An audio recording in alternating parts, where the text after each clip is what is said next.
A Primeira Grande Guerra tinha começado há menos de 6 meses e não tinha ganhado esse nome à toa. Sendo a responsável por mais de 15 milhões de mortes, seu estopim fez a Europa se transformar em um território de batalha.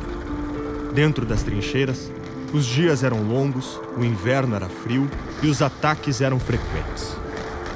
Nas vésperas do Natal, 30 dias e 30 noites marcaram um mês turbulento para ambos os exércitos. Era a primeira vez que muitos deles passariam o fim de ano longe de suas famílias. Consciente da situação, o Papa propôs uma trégua de Natal aos países envolvidos, pedindo para que as armas silenciassem, pelo menos na noite em que os anjos cantaram. A resposta foi que o Natal deveria ser cancelado para não atrapalhar o êxito da guerra. E então, a noite de Natal chegou. Com as trincheiras a apenas alguns metros, era possível ouvir os alemães cantando em clima festivo. Aos poucos, perdiam o medo de serem vistos por seus inimigos. Às 8h30, o capitão do exército britânico deu 3 tiros para cima e ergueu uma bandeira com os dizeres Merry Christmas. Os alemães responderam com uma escrito Thank you. Uma gritaria começou e os ingleses ouviram um alemão os chamando com um sotaque forte. Os 2 capitães se levantaram ao mesmo tempo e saíram em direção ao outro. Todos nas trincheiras ficaram tensos, observando por cima delas. O alemão e o inglês se encontraram no meio do caminho. Apertaram as mãos e ouviram um caloroso aplauso de todos os soldados. Eles trocaram cigarros, bebidas e chegaram a montar uma barbearia improvisada para corte de cabelo. Por fim, terminaram por recolher seus companheiros mortos do campo de batalha e velá-los em paz. As notícias da trégua espalharam-se pela Europa e pelo mundo, tornando-se um símbolo da esperança. De certa forma, a guerra acabou no Natal de 1914, mesmo que por algumas horas.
O nascimento do homem, do símbolo do Redentor, daquele que dividiu o tempo e o calendário em antes e depois.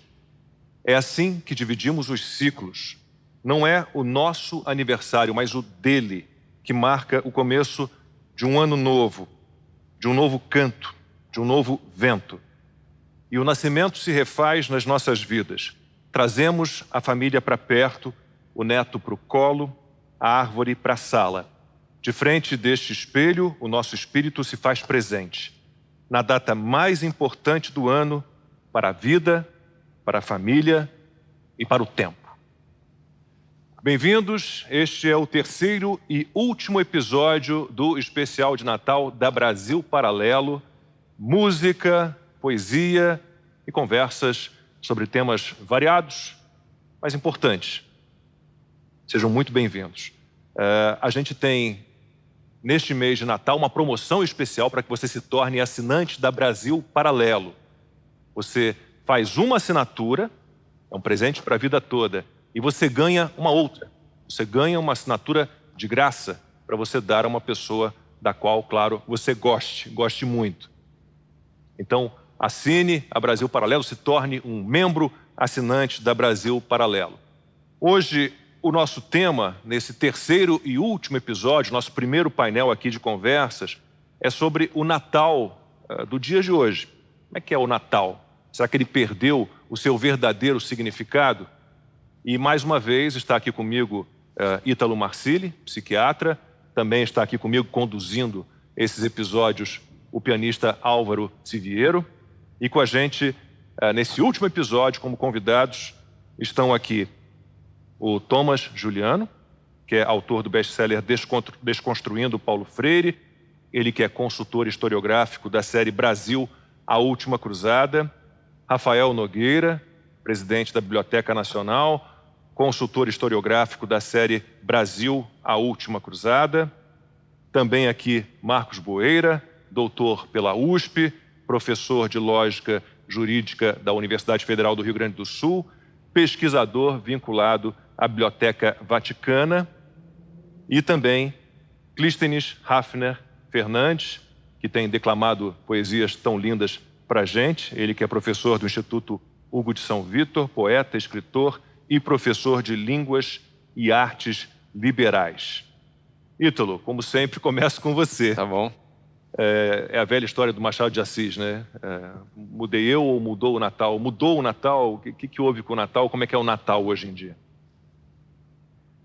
Lacombe, eu acho que a gente pensa em Natal hoje em dia e vem, claro, à mente uma primeira imagem que é das compras, né? O pessoal que vai às compras, os shoppings cheios, né? Um pouco menos cheios talvez esse ano por conta das normas aí em relação à pandemia, mas as compras elas aparecem como um elemento hoje quase tão presente ou mais presente do que o burro, o jumento, os pastores, os reis magos, São José, a Virgem Maria, o anjo. E gosto de pensar nas compras não como uma coisa negativa, Lacombe, para falar a verdade, né? Mas as compras de fim de ano, elas podem ser muito bem aproveitadas se a gente entrar realmente no profundo do símbolo desse dia. O que está acontecendo aqui? Fala, olha, é natural que apareça um elemento de agonia, de angústia, né? Que precede um pouco essa data maravilhosa, que é a data do nascimento de Cristo. Mas esse elemento de angústia, de agonia, ele é quase como que ele está revelando ali para a gente uma coisa que a gente leva por dentro. Olha, é um Deus que se fez menino, é um Deus que se encarnou. Olha, isso é angustiante sob certo aspecto.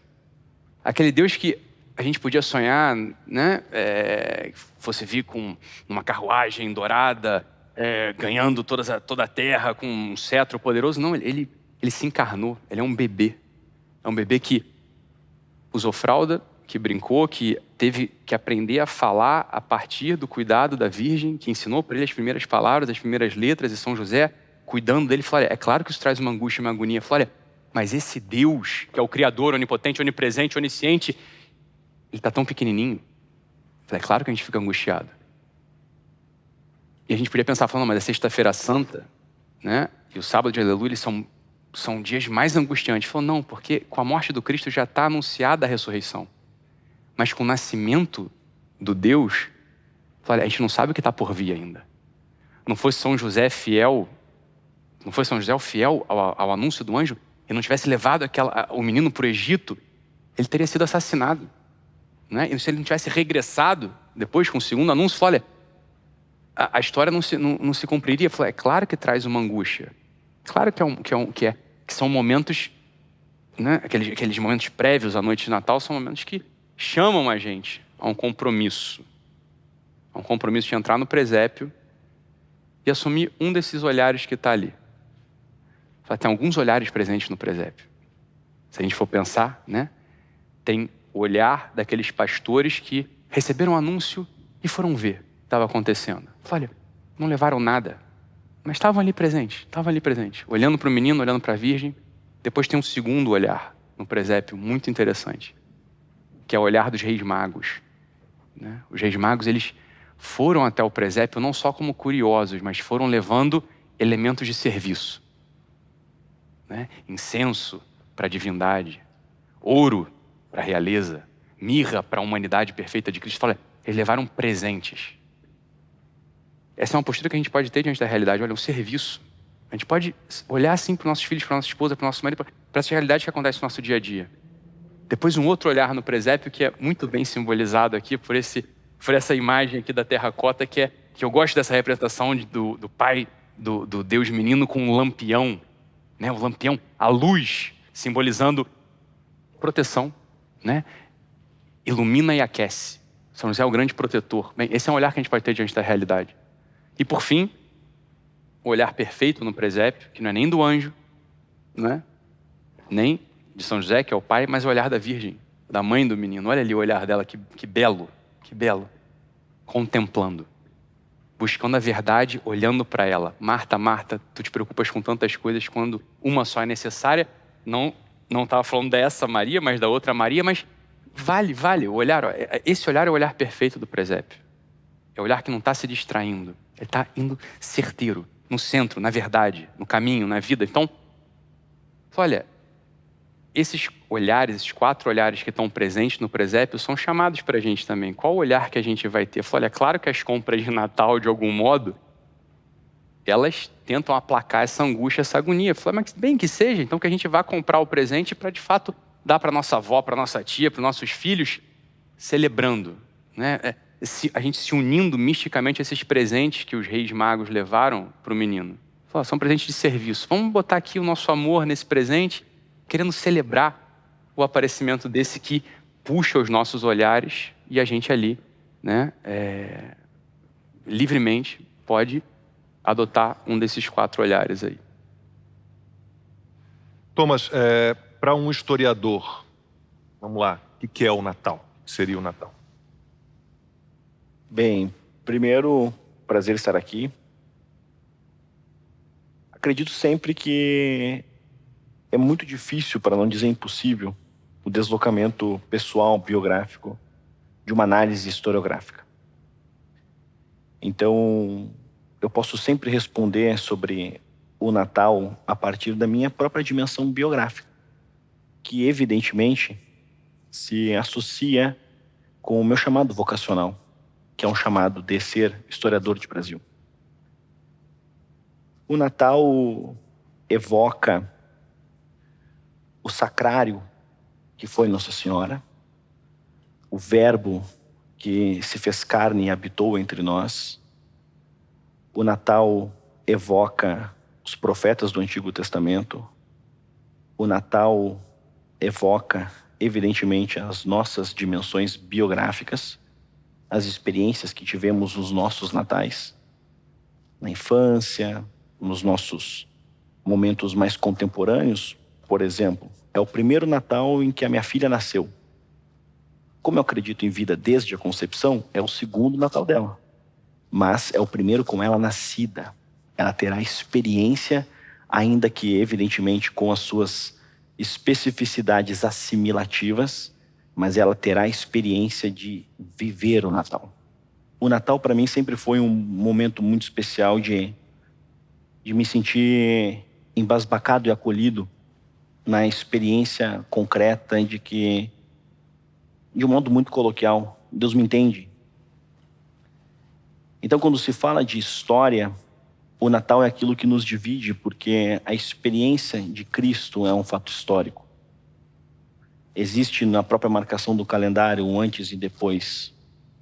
Existe de fato, inclusive reconhecidamente por historiadores que não foram católicos ou não são católicos, a experiência concreta da conversão de Constantino, a própria presença histórica do Cristo. Então, quando se fala de Jesus, quando se fala desse nascimento, quando se fala dessa experiência histórica, existem, assim, diferentes veredas para que a gente possa iniciar uma conversa. E a minha é sempre essa de evocação biográfica.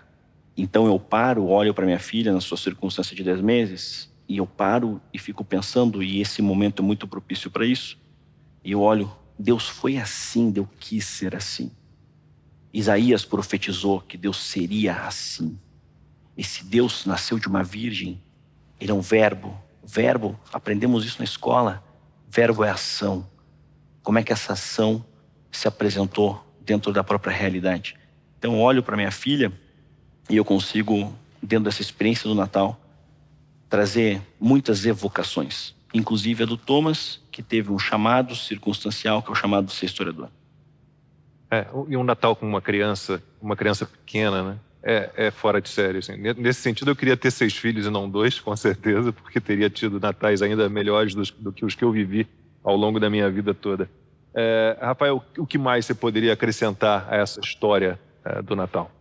Bom, primeiro, obrigado pela pergunta, ela é muito interessante, e também obrigado ao pessoal do Brasil Paralelo aí pelo convite, e também parabenizo pela iniciativa. Afinal, o Natal é mesmo a data principal, é a data que representa a marcação, né, do calendário entre antes e depois do nascimento de Cristo. Então, eu acho interessantíssimo que nós possamos fazer um encontro como esse, né? É muito bom estar aí com os amigos para conversar a respeito do Natal. Mas a respeito da história, o Mark Bloch, ele chegou a dizer que o cristianismo é uma religião de historiadores, né?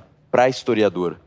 Porque algumas outras religiões, elas têm símbolos, né? E os símbolos desconectados de fatos históricos. E mesmo os mitos gregos, para você encontrar os fatos históricos, é uma complicação.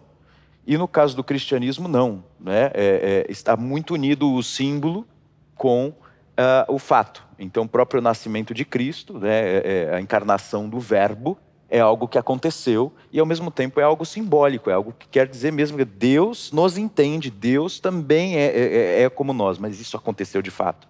Assim como a cruz, né? A cruz poderia ser considerada por alguns esotéricos aí como simplesmente um símbolo, né? Das profundezas abismais ou da terra, a transcendência, a natureza e sociedade, mas não, a cruz também foi uma realidade. Então, nesse sentido, o cristianismo, quanto mais você levanta a história, mais símbolos você encontra na história. Símbolos materiais, né, e materializados. Então eu acho isso uma relação muito íntima mesmo entre história e cristianismo. Então, Marcos, o cristianismo ele transcende tudo, né? Ele vai além. O Natal é parte da cultura humana, de um modo geral. Perfeito, Lacombe. Primeiro, agradeço muito o convite, é uma honra estar aqui convosco. Agradeço também o convite do Brasil Paralelo. O Natal é uma experiência de transfiguração.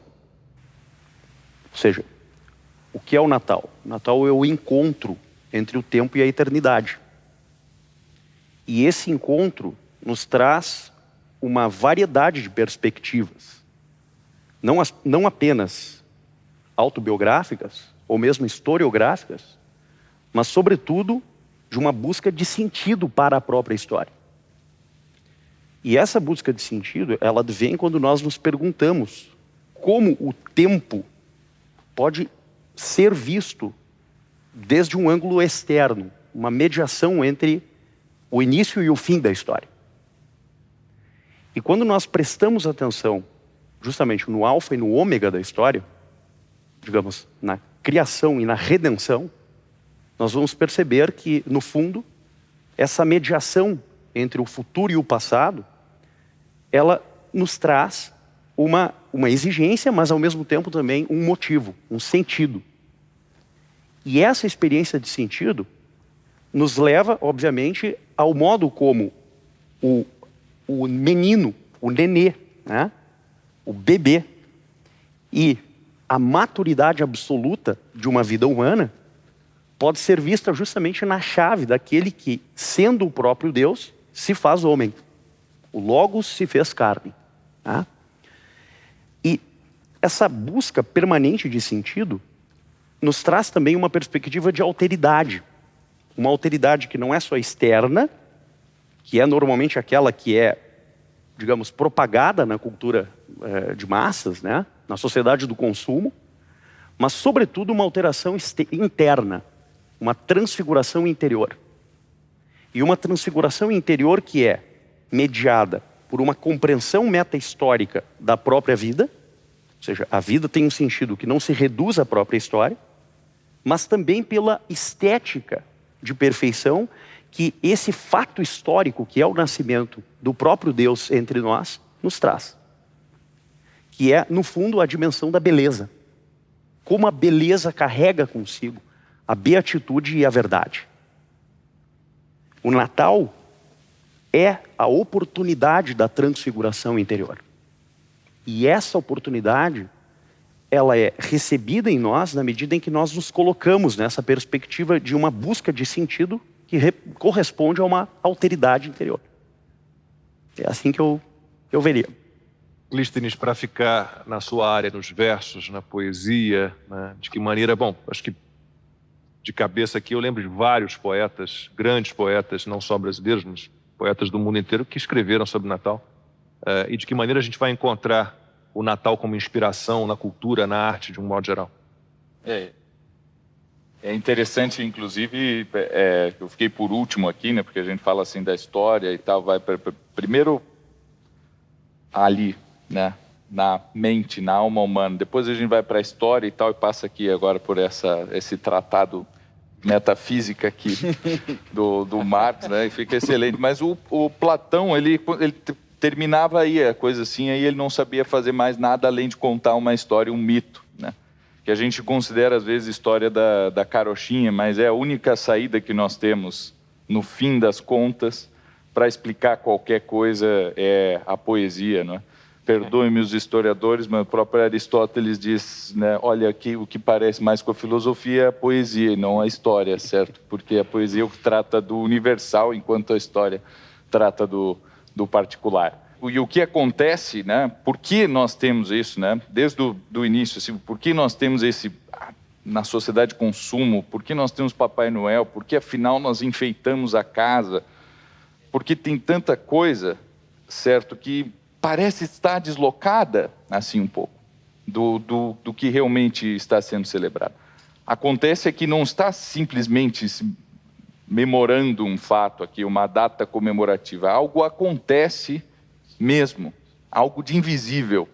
Essa angústia que o Ítalo falava, certo? E acontece com todo mundo, quem tem fé ou quem não tem. E ninguém pode negar que o Natal, ele acontece com todo mundo, e a gente vai ficando diferente, o fim do ano vai se aproximando, e não vamos enfeitar a casa? Eu fui no shopping e ainda não estava enfeitado, como assim? E no supermercado já está enfeitado. Isso, e filmes, certo? E todo o nosso entretenimento começa a girar em torno daquilo, certo? Então tem música de Natal, certo? A arte toda vai trabalhando para aquilo, porque algo de invisível está acontecendo, e é só a arte que pode tratar de coisas invisíveis, certo? Para existir a palavra amor, ódio, compaixão, perdão, foi tratado aqui, sucesso, a gente não vê essas coisas. A gente não vê que nem essa mesa que eu digo mesa, todo mundo sabe, a gente consegue ver e apontar. Aí eu não aponto o sucesso, eu não aponto a alegria, não aponto perdão. Essas coisas, elas simplesmente existem. Mas para que nós conseguíssemos ter uma palavra, um nome lá, não é, do nosso primeiro dia, assim, para nós darmos um nome para as coisas, precisamos, antes de tudo, ter uma história que explique aquela coisa como um personagem. E é a partir desse personagem, depois de eu ter um texto poético mesmo, certo? Que conta a história de Afrodite e de Cupido, certo? Que conte a história de Eris ou a discórdia e tal, não é?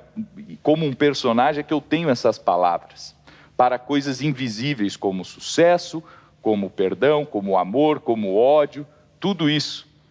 E nós vemos isso aqui agora, certo? Vai chegando o tempo do Natal e tem uma coisa invisível que acontece. E aquilo não basta. Não, é a comemoração dos cristãos, sim, correto. Né? Como falava o Rafael, tem um aspecto histórico, né? Tem um aspecto simbólico, tem um aspecto artístico. Eu preciso assim, não, alguém, por favor, se vista de vermelho, muito mais gordo que o Thomas tem que ser, certo? Para que nós possamos olhar e ver, ali está, e que seja barulhento, que venha com sino, certo? Porque eu preciso ver aquilo que eu estou sentindo, eu preciso materializar aquilo, dar um nome para aquilo, né? E não é à toa que a gente usa duas palavras, né? A gente diz assim, Papai Noel, né? Noel é uma palavra francesa, significa simplesmente Natal, né? Em Portugal é Pai Natal mesmo, né? Ninguém diz Papai Noel, né? E o pai, a gente sabe o que é, né? Ontem aqui foi falar tanto de paternidade também, não é? Quando se falava de sucesso, né? O pai é aquele que nos traz alguma coisa, né? Que é a própria tradição encarnada ali. Então esse que pode ter, né, se pervertido em qualquer outra coisa, certo? Mas a gente precisa daquilo, né? A gente precisa, e a gente vai criando outras coisas e tudo. E no momento onde começa o debate, olha só, mas a gente está esquecendo do Natal, está virando só no Papai Noel. Isso aí acontece na humanidade desde sempre. A gente pegou os mitos gregos e... Não, mas peraí, a gente criou essas histórias aqui para resolver certos problemas de linguagem, certo? Certos problemas, certas questões muito internas. Aqui a gente esqueceu disso, a gente está contando a história pela história e esqueceu qual é o fundamento, né? Mas a poesia ela vai estar sempre presente para resolver esses problemas de algo que não é perceptível pelos nossos sentidos externos, é perceptível pelos sentidos internos, perceptível pela própria alma, mas nós só conseguimos falar disso no momento que nós temos uma história contada, e de preferência bem contada, com versos bem construídos e numa linguagem, certo, fácil de ser memorizada, com beleza e que atinja a todos nós. Eu, como poeta parnasiano, concordo com métrica, com rima, com ritmo. Lacombe, eu posso fazer uma... Claro, eu ia te perguntar isso. Passado tanto tempo, passados 2020 anos, a essência do Natal se mantém de alguma forma? Então, eu queria transferir essa pergunta perguntando para os historiadores, porque eu nunca tive essa oportunidade, né? Existe um antes de Cristo e depois de Cristo, como você falou, Thomas, né? Eu tive a alegria de poder estar no lugar, na Basílica da Natividade, em Belém. O ano passado, retrasado, não me lembro muito bem, que fui até lá e tive a chance de ir no lugar. Tem uma estrela que aqui nasceu, né? Tive a oportunidade também de ir em Roma, na Basílica de Santa Maria Maggiore. Lá estão as relíquias do presépio. As pessoas não sabem disso, né? Elas chegam na basílica, existe aquele baldaquino, o altar, mas existem duas escadarias que descem para debaixo do altar. E ali estão relíquias do presépio. Quer dizer, a gente está falando de uma pessoa que realmente existiu, é um fato histórico, né? Existe um livro, né, que conta o que ele fez, existem biógrafos que escreveram sobre ele. Quer dizer, a gente não está falando de fumaça, a gente não está falando de energia, a gente está falando de uma pessoa que nasceu, que é o aniversariante, né, no dia 25, mas o que a gente vê hoje na sociedade é o cancelamento, usando uma palavra que é bastante atual, absoluto. Quer dizer, a gente ouve falar de floquinhos de neve, de pó de pirlim-pim-pim, fada madrinha, mamãe Noel, papai Noel, vovó Noel, tudo que a gente pode imaginar. Mas a figura principal, ninguém comenta. Eu fico pensando, Lacombe, por exemplo, no meu aniversário, eu faço uma festa na minha casa e convido um monte de pessoas, tá? E as pessoas vão e nem dirigem a palavra a mim. E não me levam presente nenhum. E comem, bebem, se divertem, vão embora. Quer dizer, o mínimo, para não dizer que é uma falta de educação, é outra coisa, que eu não quero falar a palavra aqui. Então, historicamente, o que justifica esse cancelamento? O que é que está por detrás? Você pode concordar ou não com a mensagem, mas é uma mensagem de amor, que era o que a gente falava, né? Agora, o que justifica o cancelamento? O esquecimento do aniversariante. Absoluto. Você vai nos shopping centers todos aqui, que a gente vai andando, são só máquinas de neve de isopor e coisas assim que até é brega, né? Mas o que leva a esse cancelamento, historicamente falando? Eu achei que a pergunta ia ser mais fácil, na verdade. Mas... Rafael, podemos fazer o seguinte? Vamos deixar a resposta para essa pergunta, as respostas, porque são vários historiadores, a essa pergunta para o próximo painel, e vamos ouvir um pouquinho de música enquanto isso? Pode ser? Muito bem, vamos lá.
A mensagem que eu deixo para quem apoia Brasil Paralelo é de agradecimento mesmo, profundo, porque o nível de qualidade de informação que a Brasil Paralelo tem é único no Brasil e alguma coisa parecida só nos Estados Unidos?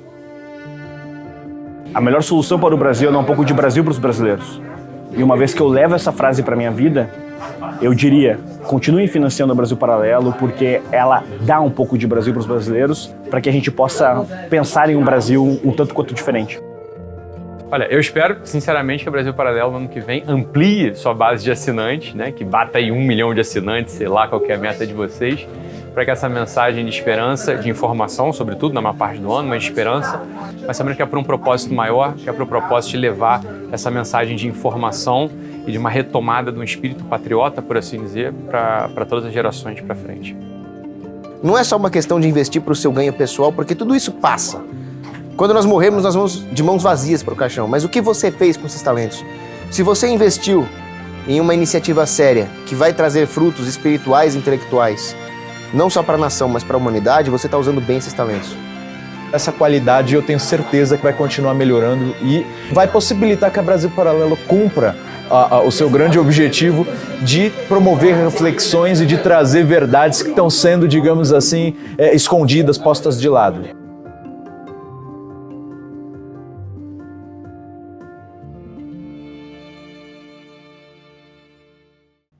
E a gente vai ouvir agora mais um poema declamado pelo Clístenes, só que desta vez é um poema dele, Clístenes, escrito por ele, que fala sobre o Natal. E está estreando, é a primeira vez que você vai ouvir este poema do Clístenes. Então, vamos lá. Dos tempos, na plenitude, nos chegou a salvação. Nos veio a luz e o perdão, dar ciência, dar saúde, da alma. Que muito miúde anda perdida que só, não era mais do que pó, do qual todos somos feitos. Veio dar-nos os preceitos da fé, que desata o nó, que nos amarra ao pecado, que cega para a verdade, nos enche de falsidade. Vou ao mato, pois, pelado, me encabulo avermelhado, como a cor daquele fruto, que, com meu coração bruto, eu comi com liberdade. Abusei da boa vontade do Senhor, que não escuto. Amarrado assim eu estava, feito potro desmamado, sem correr, aguilhoado, o pecado me amassava.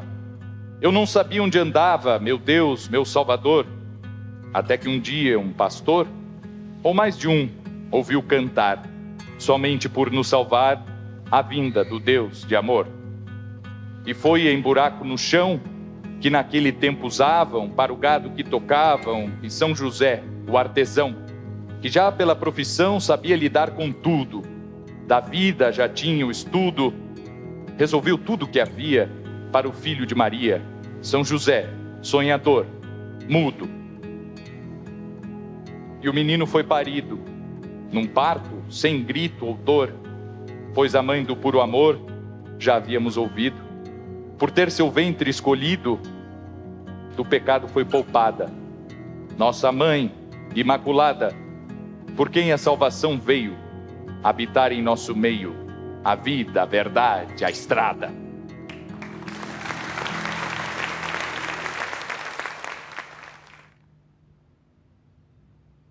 Bom, e antes do poema do Clístenes, belíssimo poema, o Álvaro Siviero jogou uma pergunta aqui para os nossos convidados, e a pergunta era basicamente por que cancelaram Jesus Cristo, para usar uma expressão...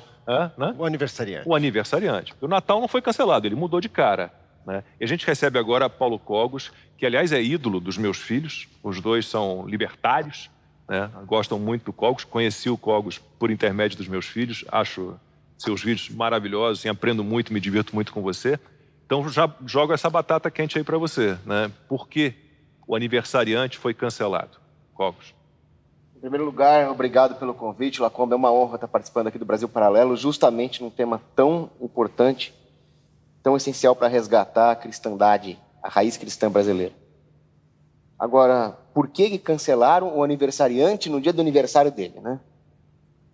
Essa é uma pergunta que talvez tenha origem desde os primórdios do cristianismo. Eu diria que nós poderíamos buscar resposta para isso nas heresias, a heresia ariana, por exemplo, que diz que Jesus era só um ser elevado, ser humano com uma grande conexão com Deus, mas não era Deus. Isso é uma heresia, claríssima. E, infelizmente, existem pessoas dentro da igreja que acreditam nessa heresia. E é interessante que Ário, quem pregava essa heresia, ele tomou um tapa na cara do próprio Papai Noel, São Nicolau. Então, hoje as pessoas cultuam apenas a imagem do Papai Noel consumista com a garrafinha da Coca-Cola e não se lembram que o Papai Noel verdadeiro, que é São Nicolau, agrediu justamente aquele que tentava tirar a divindade de Cristo do Natal, da humanidade. Então eu acho que as pessoas tiraram Cristo do Natal porque elas estão vivendo uma vida materialista, estão vivendo na superfície da existência e não querem se dar o trabalho de contemplar a verdade que está por trás da encarnação do Verbo. Porque isso nos obriga à humildade, e as pessoas não têm vontade de ser humildes.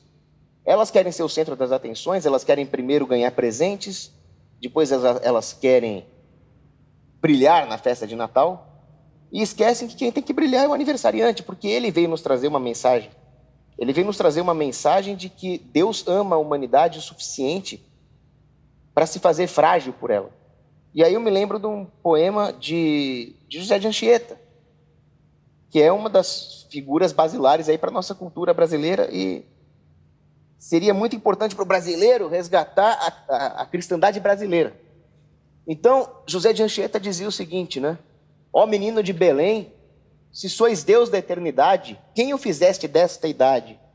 E aí Cristo responde, por te querer tão bem e te dar o estado eterno, por te dar eterno estado, fez-me assim o teu pecado. Então foi por causa dos nossos pecados que o Verbo se encarnou. Santo Agostinho dizia isso. Foi pela carne que Deus veio redimir a carne. E se não fosse o pecado do homem, nós não teríamos tido a felicidade de ter como Salvador o próprio Verbo encarnado. Félix culpa. Então, a primeira coisa que nós contemplamos ali no presépio é nós pecamos e precisamos de Deus feito homem para nos redimir, porque nós mesmos não podemos nos redimir sozinhos. A culpa do homem é infinita, ele ofendeu a infinita majestade de Deus. Então, só Deus feito homem poderia pagar o preço desse resgate. E será que as pessoas estão preparadas para contemplar o fato de que foi a nossa culpa? E nós somos tão pecadores assim a ponto de precisar de um Deus para nos resgatar? Eu acredito que não. Hoje nas missas, infelizmente, não se fala mais em pecado, não se fala mais no castigo do inferno, não se fala mais nem em purgatório. Ah, não, está tudo certo. Pode pecar porque Deus é só misericórdia, não é justiça, não. Então essa é a primeira coisa que desapareceu das igrejas. E depois, as pessoas não conseguem entender que elas precisam se entregar a Deus como uma criancinha. Isso é o que Santa Teresinha do Menino Jesus dizia. Ela é a grande opositora de Nietzsche nesse ponto, né? Porque Nietzsche queria ser o Uberman, queria ser o super-homem, e ficou maluco. Mas Santa Teresinha não, ela reconheceu as fraquezas, as falhas, e disse, bendita sejam as minhas fraquezas que me fazem recorrer a Deus. Mas será que as pessoas estão preparadas para ter essa humildade que Santa Teresinha tinha? O Papa São Leão Magno dizia que quando os reis magos foram até Belém adorar o menino, eles adoraram a sabedoria numa criancinha. Eles adoraram o Verbo na carne. Eles adoraram a força infinita, a onipotência de Deus em alguém que estava frágil, pobre, rejeitado pelos homens. Nenhuma hospedaria quis receber a Sagrada Família. Mas hoje o que as pessoas adoram? Adoram diplomas no lugar de conhecimento, adoram poder no lugar de retidão moral. Então, elas tiraram Cristo do Natal muito antes de tirar Cristo do Natal. Antes mesmo que o Natal se tornasse algo materialista, elas já tinham tirado Cristo da vida delas há muito tempo. Cogos, deixa eu lançar então um desafio para Marcos, Rafael, Thomas, né? Vou acrescentar aí uma pimentinha à pergunta do Álvaro para a gente tentar encontrar uma solução, né? Como é que a gente faz para cancelar o cancelamento do aniversariante de Jesus Cristo? Como é que a gente faz? Essa é uma questão que me parece decisiva. Tem uma passagem no livro do Apocalipse que diz assim: onde o Espírito de Deus está, aí está a liberdade. E uma sociedade secular, um dos efeitos nefastos do secularismo é justamente o fato de que, nesta cultura, a imanência do sentido da vida leva as pessoas a confundir o que é liberdade do que é libertinagem ou escravidão. E quando nós percebemos a grandeza do ato que é o Natal, no fundo, nós estamos perante um acontecimento que representa a restauração da liberdade na história. E essa restauração, ela se dá em razão de uma mediação entre a geração da história e a regeneração da história. Ou seja, o modo como, entre a geração e a regeneração, a corrupção e o efeito, digamos assim, desastroso da corrupção na história, acaba tendo, no período da regeneração, uma nova perspectiva que se abre. Me parece que, numa sociedade imanentista, o medo da liberdade conduz, normalmente, o ser humano a vislumbrar o aqui e agora como o estágio definitivo. E a esperança é substituída paulatinamente, progressivamente, sem que muitas vezes as pessoas percebam, por uma falsa dicotomia, que é a felicidade confundida com os prazeres e com a satisfação material de um lado, e de outro, um temor profundo da própria existência. Um temor que se determina em razão de um afastamento da real significação da liberdade e a troca desse estado de liberdade que existe em Cristo e, portanto, no Natal, nessa regeneração do gênero humano, por uma forma de vida inteiramente imanentista, inteiramente dependente das circunstâncias concretas e do aqui e agora. É como se nós anulássemos a esperança e ao realizarmos esse ato de cancelar a presença do real aniversariante, nós jogássemos a esperança de lado para focar justamente naquela visão imanentista, naquela visão que, de alguma maneira, jamais vai satisfazer o mistério profundo, o oceano profundo que é a existência humana. Então é como se nós acreditássemos que é possível anular esse mistério sem, no entanto, perder de vista a esperança que é necessária para ver isso. Essa me parece assim, uma chave de interpretação bastante plausível quando nós prestamos atenção no Natal e no seu significado. É o vínculo da liberdade com a esperança. Rafael. Primeiro, por que houve o cancelamento? Para mim, tem uma relação também com quando nós observamos uma estrela, às vezes a estrela nem existe mais, mas a luz ainda pode ser observada. Ou, ainda que ela exista, ela está muito distante. E eu faço essa analogia porque nós temos, historicamente, notícias, elementos, fontes que nos mostram que um Jesus existiu e que ele viveu assim, assim, assado, que ele ensinou determinadas coisas e que ele foi Deus. E essa notícia, ela tem algumas mensagens aí, uma delas é a de amor. A mensagem de amor. Jesus Cristo, ele em alguma medida ensinou que nós deveríamos amar a Deus sobre todas as coisas e ao próximo como a nós mesmos. Agora, qual que é o problema disso? É que quando nós começamos, então, vamos viver o Natal, então, segundo o amor. Aí nós já passamos por um conceito que, em alguma medida, enquanto virtude teologal, né, se identifica com ele. Agora, se a gente ainda está falando de uma vivência menor do amor, a gente vai se afastando da origem dessa lição e da origem, inclusive, do fato histórico que surgiu para que essa lição fosse dada à humanidade. E esse afastamento, aos poucos, chega uma hora em que o amor está tão rarefeito que a gente está quase se desvinculando da origem. Por que tão rarefeito? Porque aí já virou só comprar, dar presente, justamente, fazer uma ceia com uma comida um pouco diferente, como está todo aqui no Brasil, coaduna com as férias escolares e com coisas assim, então o pessoal está mais feliz. E é isso. Aí sumiu a origem. Então é preciso que no mínimo, que os cristãos recordem o fato histórico e recordem quais são. E por isso que tem o presépio, né? O presépio sumiu de muitas casas, ficou só árvore. Então já é um sinal que está ficando rarefeito, estamos nos afastando. Então tem que ter o presépio. E isso, como o Ítalo estava falando, entender o que é o presépio, analisar o presépio e recordar o que é. Agora, cancelar o cancelamento, é isso que eu estou dizendo. No mínimo, os cristãos têm que começar a recordar esse fato.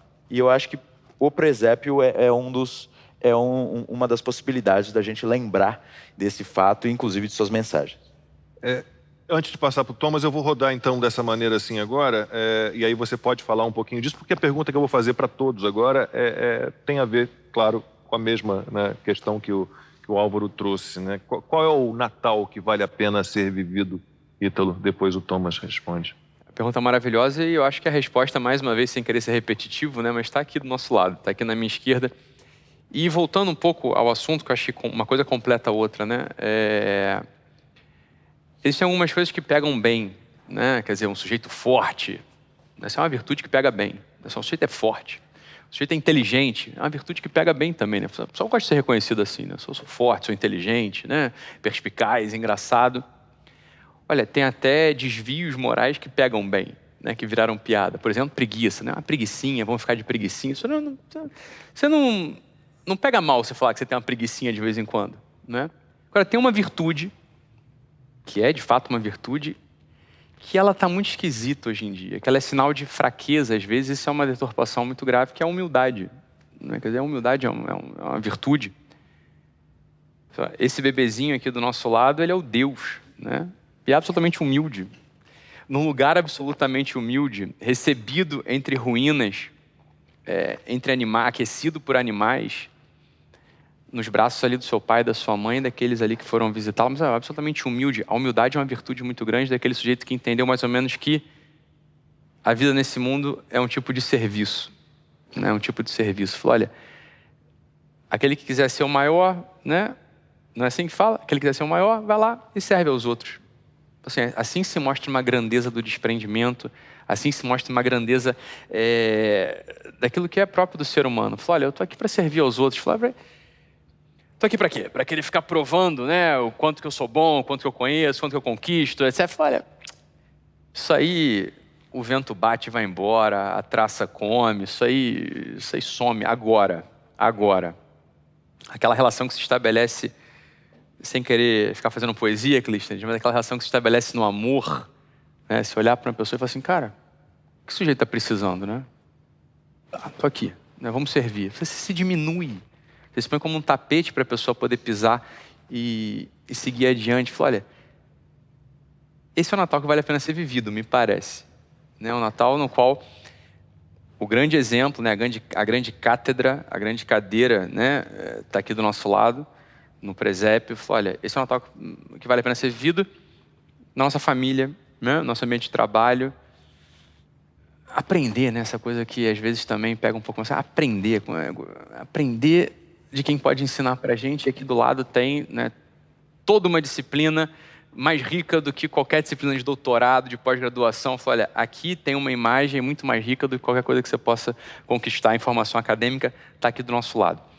Qualquer olhar um pouquinho mais atento, né, um pouquinho mais sensível, que pare, sei lá, por 3, 4 segundos para contemplar, poeticamente, vai sair muito engrandecido. Por quê? Porque todo o significado está ali. Esse é o Natal que me parece. Esse é o Natal que eu quero viver. É o Natal que eu quero viver. Thomas, e você? Bem, eu tento sempre ter aquele exercício muito confessional de analisar como é que o Natal dialoga com o Thomas. Se a minha casa de fato é uma choupana onde o menino Jesus se apresenta ou não. E dentro do meu espaço doméstico, aí claro, né? Temos as especificidades. Então, há natais em que estive muito mais envolvido com o menino Jesus e outros que sequer tive condições de ser o burro do presépio. Agora, quando eu paro para pensar em Natal, em nível social e todo esse deslocamento, eu acho que acompanha a própria promessa de Cristo. E que em nenhum momento disse que a redenção se realizaria aqui, e que em nenhum momento disse também que o caminho era de facilidade, mas era o de que tome a sua cruz, renuncie a si mesmo, siga-me. E quando eu olho essa dimensão de um Deus que nasceu nessas circunstâncias materiais, que na comparação com muitos hospitais públicos brasileiros, evidentemente que foram circunstâncias materiais piores, ou seja, Deus é tão humilde que nasceu em circunstâncias materiais onde um SUS brasileiro consegue ser melhor. Isso é muito profundo. E quando eu paro para olhar tudo isso e começo a ampliar para a minha própria perspectiva pessoal, eu não consigo ter uma esperança em larga escala. Eu tento de verdade ser um bom ladrão.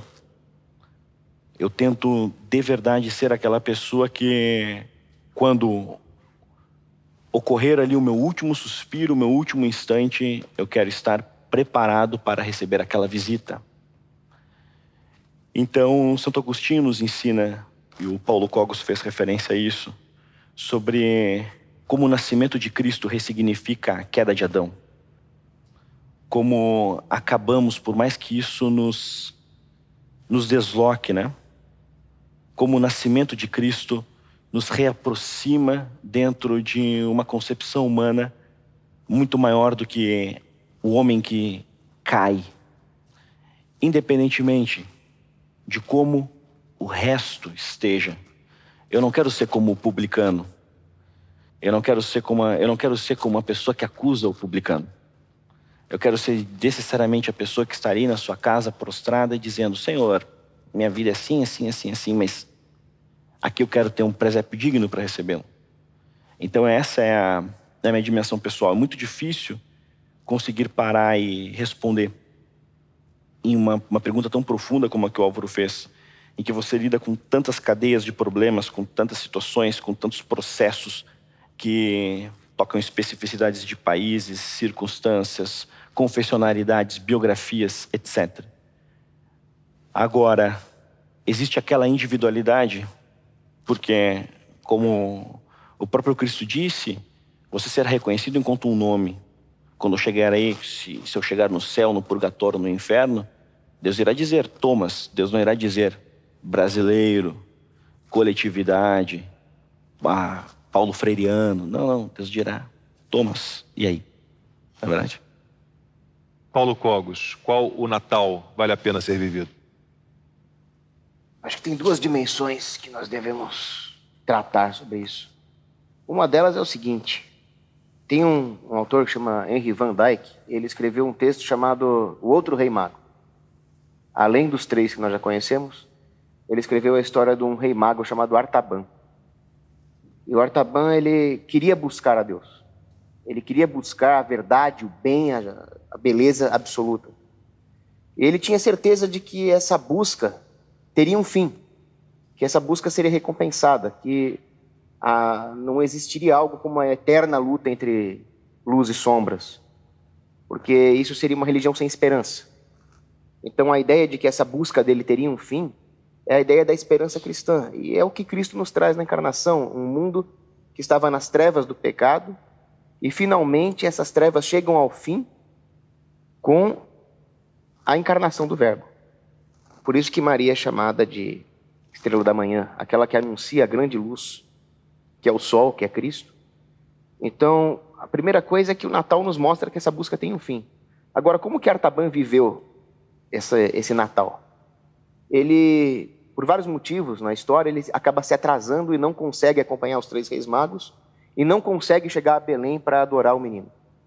E ele continua na busca dele arduamente, mas sempre com a ideia do Rei dos Reis em mente. E durante a sua busca, ele passa por vários percalços, e sempre que ele tem uma oportunidade de encontrar o Deus menino, alguma coisa acontece que o obriga a fazer algum tipo de caridade. Então ele precisa ajudar um doente, acaba se atrasando. Depois ele precisa subornar um dos soldados de Herodes, que queria matar os bebezinhos, e acaba salvando um bebezinho. Depois ele acaba resgatando uma moça que ia ser executada e assim por diante. E ele acaba vivendo a vida dele, fica velho e não chega ao Deus menino, pelo menos não da maneira humana, da maneira como alguém poderia humanamente dizer que ele teve sucesso. E no final, 33 anos depois do início da sua busca, ou seja, a mesma idade com que Cristo é crucificado, ele tenta chegar àquele que ele pensa ser o Rei dos Reis, que está sendo crucificado, e também não consegue. Mas ele viveu a vida dele servindo os outros. Que é aquilo que o Ítalo muito bem falou, uma vida de serviço nesse mundo. E sempre com Deus em mente. Então não é que ele era uma ONG filantrópica.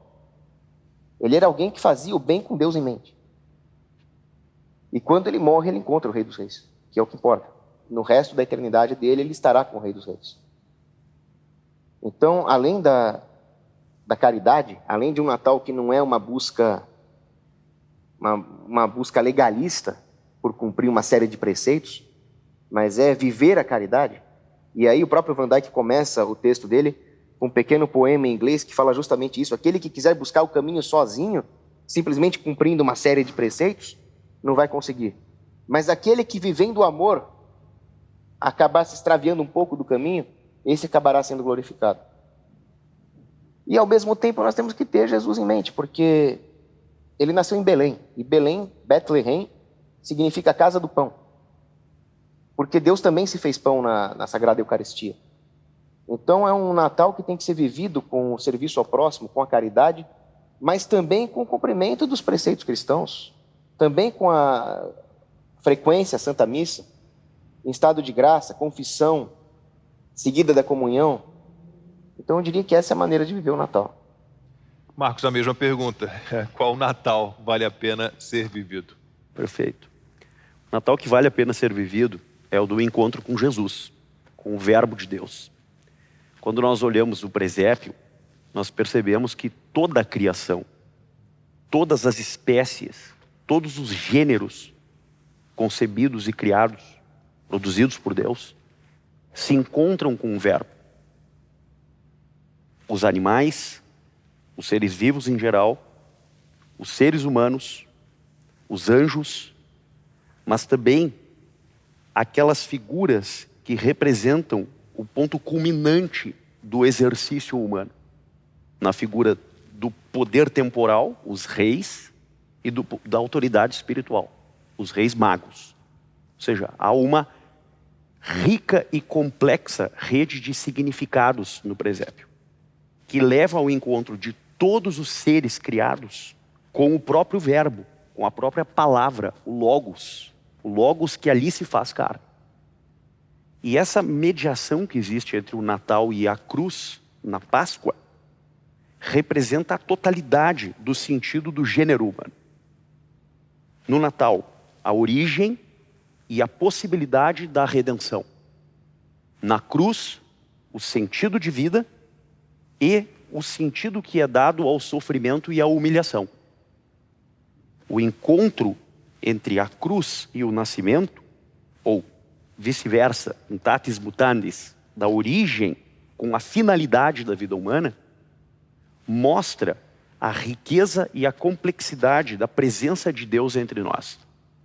Um Deus que se faz carne, um Deus que assume a natureza humana para, nela, oferecer gratuitamente, pela sua infinita misericórdia, a oportunidade da redenção do gênero humano.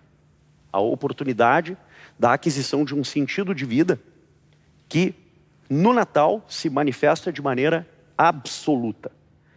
O presépio é a estética perfeita, é a expressão máxima da beleza.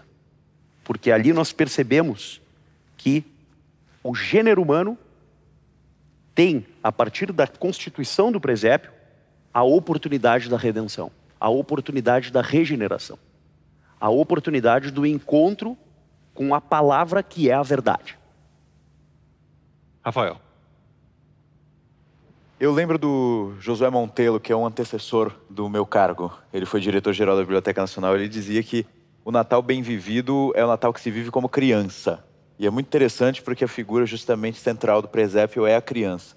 E como é que seria viver o Natal como criança, né? Bom, eu tenho muitas lembranças da minha infância. Essas lembranças da minha infância têm muito a ver com a minha avó, os meus primos, todas aquelas vivências fantásticas que me fizeram uma vez responder a seguinte pergunta: qual é a sua data favorita? Eu disse o Natal. E eu fiquei muito impressionado como quando uma pessoa disse carnaval. Eu fiquei até, arregalei os olhos, pensei, como é possível escolher, né, preferir o carnaval ao Natal? Mas eu ouvi isso. Então eu pensei, por que será que aconteceu isso com essa pessoa e aconteceu aquilo comigo? E nessas reflexões eu percebi o seguinte, olha, ali naquele momento eu tinha uma vivência familiar muito intensa. Essa vivência, ela tinha relação, a minha avó ligava à missa, falava, recordava algumas coisas de Jesus, mas ainda que fosse pouco, porque já estava naquele rarefeito, naquela luz rarefeita, aquilo deixou muito profundamente uma marca cristã no meu coração. Porque mesmo quando eu me afastei, depois quando eu quis voltar, foi num Natal que eu me confessei e que eu voltei a comungar. Foi num Natal. E isso foi muito importante para mim, porque naquele momento eu revisei minha vida inteira, porque afinal, confessar uns mais de 15 anos foi tirar um peso enorme das minhas costas, né? Foi quase que renascer, voltar a ser criança e pensar, o que eu quero daqui para frente? E porque eu tinha uma vida toda pela frente agora, uma vida eterna, que sai eterna, né? Eu tenho a esperança E aí eu penso no seguinte, a marca do ano faz com que as pessoas muitas vezes reflitam sobre o que elas querem dali para frente. Mas a marca do ano, muita gente pula ondinha, né? E faz, né? As 7 ondas. As 7 ondas, essas coisas. Eu nem sei isso aí. Mas o fato é que é uma marca que poderia ser em qualquer data do ano, não é verdade? É algo arbitrário. Mas não. A passagem de 2020 para 2021 é a marca do nascimento de Cristo. É o Natal que importa. Então a reflexão começa a partir do Natal. Quando eu passei por isso, eu voltei à igreja, comungar, me aproximei de novo de Cristo. Eu percebi que, a grande reflexão sobre o que eu quero daqui para frente e a reflexão anual que eu vou fazer, mais importante até do que a do meu aniversário, é esta.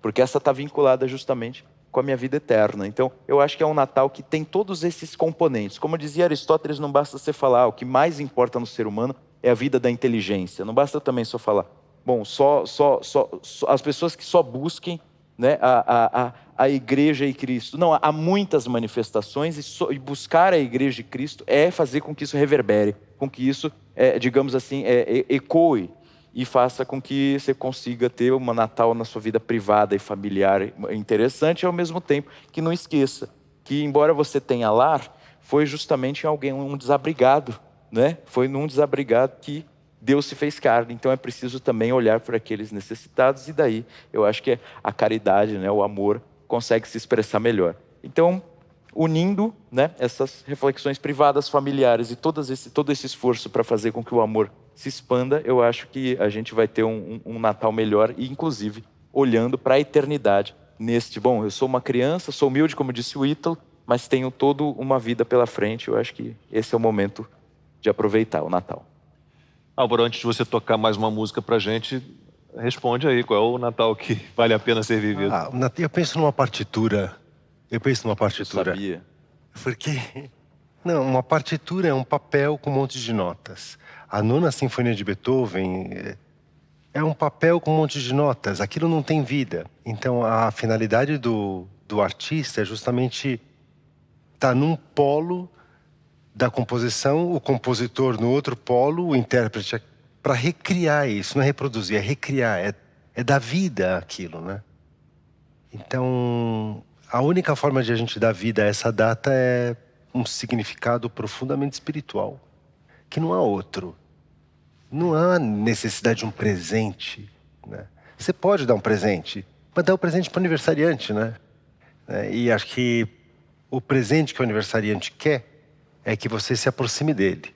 E esse presente, portanto, tem que ser profundamente espiritual. Então, quando você fala, Rafael, que você tomou essas decisões espirituais de aproximação, isso é compatível com o Natal. Quando uma pessoa, por exemplo, toma uma decisão de pedir perdão, né, de dizer, olha, mas não como eu vejo tantas vezes, né? Se teve alguma coisa que eu fiz que te magoou, as pessoas falam assim, desculpa qualquer coisa. Não. Isso não é pedir desculpas, não é pedir perdão.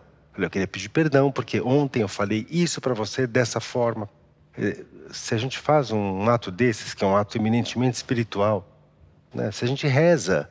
Eu me lembro, assim, muito de uma igreja que eu estava, e aí estava um menininho ajoelhado. O menininho tinha 3 anos, 4 anos. Ele estava ajoelhado no banco e eu passei, mal se podia ver. Mal se podia ver o menino. Você só via 2 mãozinhas ali em cima E a mãe perguntou, mas filho, por que você está ajoelhado, né? Ela, claro, queria falar, você não está vendo nada, fica de pé. Filho, por que você está ajoelhado? E a criança respondeu com português errado, mas diz assim, é para ser mais pequeno. Então eu acho assim que um homem de joelhos chega muito mais longe do que muitos homens caminhando. E essa é a grande mensagem do... A gente vê a mãe de joelhos diante do menino, né? Então eu entendo o Natal assim, como essa vida que você dá uma partitura. E essa vida é uma aproximação espiritual. Ponto final. Bom, e a música nos aproxima de Deus, né? Isso é certo, isso é bíblico, né? Então, vamos ouvir mais uma? Vamos lá.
Ítalo, agora é um desafio triplo, né? Fazer aquela amarração de 3 episódios, né? Esse é o último episódio do especial de Natal da Brasil Paralelo. Vamos lá? Vamos lá. Muito obrigado por ter ficado aqui com a gente ao longo desses 3 dias que foram, sem dúvida, fantásticos. Muita música, poesia, conversa entre amigos e essa elevação do espírito tão própria desse tempo. E vamos encerrar, sem querer dar spoiler, com uma outra música muito conhecida, cantarolada já por todos nós, sem dúvida, que é Noite Feliz. Olha, não é à toa que a gente termina esse dia com essa música maravilhosa, que contrasta 2 elementos que podem ser antagônicos num primeiro lance de vista, num primeiro olhar. Eles podem se opor, de um lado, a noite, as trevas, aquele afastamento da luz, aquele momento no qual a gente tem medo, e provavelmente um dos primeiros medos que a gente teve na vida foi o medo do escuro. Quem não lembra de já ter dito isso? Você está com medo de quê? Estou com medo do escuro. O escuro como esse grande símbolo, e mais do que símbolo, como essa realidade que tira a nossa capacidade de ver com clareza aquilo que está acontecendo, e por isso nos dá medo. Por isso a gente teme. O que tem do outro lado da porta? O que tem a um palmo da minha frente? Mas essa música, ela contrasta um outro polo, a felicidade. A noite feliz mostra pra gente toda uma realidade nova que aparece nesse outro cenário que a gente tanto citou no dia de hoje e que eu gostaria muito que a gente aprofundasse, que é o presépio. A maior parte dos relatos poéticos, literários, artísticos como um todo, e sobretudo a própria narrativa histórica do evento, acontecem de noite. Foi numa noite que aquela estrela apareceu e apontou pra gente um certo lugar. Eu não gostaria que a gente perdesse, nesse dia de hoje, nessa noite, a oportunidade de entrar nessa realidade. Todos os dias, a gente é convidado a antecipar uma realidade que, olha, eu não quero falar disso com tristeza, mas com muita alegria, vai acontecer para todos nós, que é a nossa morte, nosso último dia, que será uma noite, de fato, olha, a gente vai fechar os olhos, mas que tipo de noite vai ser essa? Uma noite que dá medo ou uma noite feliz? Vale a pena lembrar nesse momento aquela enfermeira australiana que conduziu uma pesquisa dramática, uma enfermeira de cuidados paliativos que perguntou aos seus pacientes: o que você se arrepende? O que você se arrepende? Perguntou no minuto derradeiro, minutos, dias, horas antes da morte daqueles pacientes, eles disseram: olha, eu me arrependo de não ter sido eu. Eu me arrependo de não ter sido eu. Aprofunda na dor dessas pessoas. Eu não estou dizendo a dor física, de estar num leito do hospital, mas na dor biográfica, na dor existencial. Olhar para a história da sua vida e não se reconhecer ali. É tudo trevas, é tudo noite. Que esse dia não nos assalte como, um lobo, como um ladrão, mas que esse dia seja um dia que a gente foi tratando diariamente, nessa noite diária que nos é dada. Olha, todas as noites nós temos a oportunidade de fazer esse exercício que eu queria propor agora, esse exercício para você, que faz, como o Álvaro dizia, essa conexão de uma partitura abstrata com uma carne que vibra, que toca.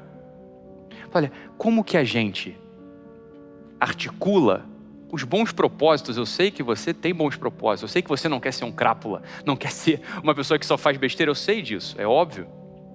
É óbvio, a gente tem bons propósitos no nosso peito, no nosso coração, na nossa cabeça.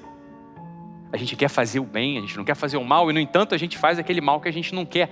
Como que a gente pode ir afinando isso, de tal modo que a gente não seja um paciente, entre aspas, daquela enfermeira australiana, Bronnie Ware, que chegue no último dia das nossas vidas e se pergunte: mas onde é que está a minha vida? O que eu fiz dela? Quem foi esse que viveu aqui? Foi tudo noite. E olha, eu acho que não há felicidade aqui. Não. Há um jeito, há uma forma de encarnar esses bons propósitos que não pode ser tão complicada. Não pode ser tão complicado assim viver. Não pode ser tão complicado assim viver. Olha, há uma sabedoria milenar que convida a gente a todas as noites, e esse é o exercício, que eu queria que você, olha, cortejasse com muito carinho. Quem sabe isso faz sentido para você e você não consegue colocar isso em prática. A partir de hoje, fala, olha, à noite, vale a pena a gente se perguntar, e eu não estou perguntando, eu estou afirmando, vale a pena a gente se perguntar 3 coisas. São 3 perguntas que podem ir dando o tom da nossa vida. Como que ajustes finos, para que a gente não pergunte só no final, onde, olha, muito pouco pode ser feito. Mas que diariamente a gente possa se perguntar 3 coisas. E vale a pena anotar, para que a gente vá levando, para que a gente leve isso, né, ao longo desse ano, e possa, quem sabe, no Natal que vem, de fato ter uma proximidade maior com esses mistérios encarnados aqui no presépio. Olha, são 3 perguntas. O que eu fiz bem à noite? Né? Você se pergunta, o que eu fiz bem nesse dia? Depois você se pergunta, o que eu fiz mal? E a terceira, que é a cereja do bolo, essa aqui que importa. A terceira é o que importa, de fato. Mas olha, o que eu fiz bem? Quando você reconhecer, realmente fiz bem alguma coisa hoje. Dei aquela aula com energia, com alegria, entreguei aquele relatório no prazo, cuidei do meu filho sem reclamar, isso eu fiz bem. Pronto. Você não vai ficar jogando incenso em cima de você, confete em cima de você, mas você vai agradecer e falar, olha, que bom, né? Que bom que Deus me conserve aqui e que eu não escape, que eu não derrape amanhã. Obrigado, Senhor. Né? Obrigado. O que eu fiz mal? Perdão. Né? Agora, a cereja do bolo, o pulo do gato, o trilho está na terceira pergunta, porque essa pergunta é muito humana. Ela está como que no centro dessas 2 perguntas. O que eu podia ter feito melhor? Pronto. É aqui que a gente está. O que eu podia ter feito melhor? Olha, isso a gente consegue corrigir. Dificilmente a gente vai conseguir, do dia para a noite, arrancar aquela preguiça constitutiva que a gente tem. Falar, dificilmente. Agora, acordar na hora certa, isso a gente consegue. Arrancar a preguiça de uma vez, difícil, mas acordar na hora certa a gente consegue. Né? Deixar de ser esse sujeito pessimista, constitucionalmente pessimista. Há pessoas que são constitucionalmente pessimistas. Isso é difícil. Agora, sorrir para a tua secretária, sorrir para o teu sócio, sorrir para aquela pessoa que está no teu meio de trabalho. Isso a gente talvez consiga. Então, essas 3 perguntas, que parecem muito simples e graças a Deus elas de fato são simples, elas podem ser feitas e devem ser feitas toda noite. Como que uma noite que prefigura aquela noite final, mas que ao mesmo tempo reajusta a nossa jornada nesse mundo, afinando cada vez mais o nosso coração para tocar aquela sinfonia do amor, que foi a sinfonia para a qual a gente foi criado. Ítalo, muitíssimo obrigado pela participação, pela parceria. Álvaro, muito obrigado pela parceria, me ajudando aqui na condução do especial. Rafael, Marcos, Cogos, Thomas, muitíssimo obrigado pela participação de vocês. E muito obrigado a você que acompanhou os 3 episódios do especial de Natal da Brasil Paralelo. Você é muito importante para a gente. É o seu financiamento voluntário que mantém a Brasil Paralelo produzindo seus filmes, documentários, suas séries, seus cursos. Você é muito importante, você pode ajudar e tem uma promoção especial neste mês de Natal. Você faz uma assinatura, você se torna um membro assinante da Brasil Paralelo, com acesso a conteúdos exclusivos, aos cursos, e você ganha uma outra assinatura, uma assinatura grátis. Você pode dar para qualquer pessoa, você escolhe. Então, muitíssimo obrigado. A gente espera realmente que você tenha se emocionado, né, se divertido e aprendido um pouco e possa levar esse espírito de Natal para o ano inteiro. Muito obrigado por tudo, tudo de bom, até a próxima.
Esperamos que você tenha gostado do especial de Natal da Brasil Paralelo.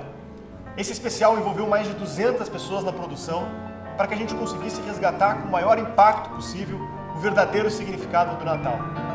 Para que a Brasil Paralelo continue fazendo especiais como esse e crescendo ainda mais no ano que vem, nós contamos com o seu apoio. Torne-se um membro assinante da Brasil Paralelo por apenas R$10 por mês. E lembrando, exclusivamente nesse período de Natal, se você se tornar um membro assinante, você ganha uma outra assinatura totalmente de graça para dar de presente para uma pessoa que você gosta. Sem dúvidas é um presente que vale para a vida toda. Nós contamos com o seu apoio. Um Feliz Natal e um Feliz Ano Novo para todos vocês. Até breve.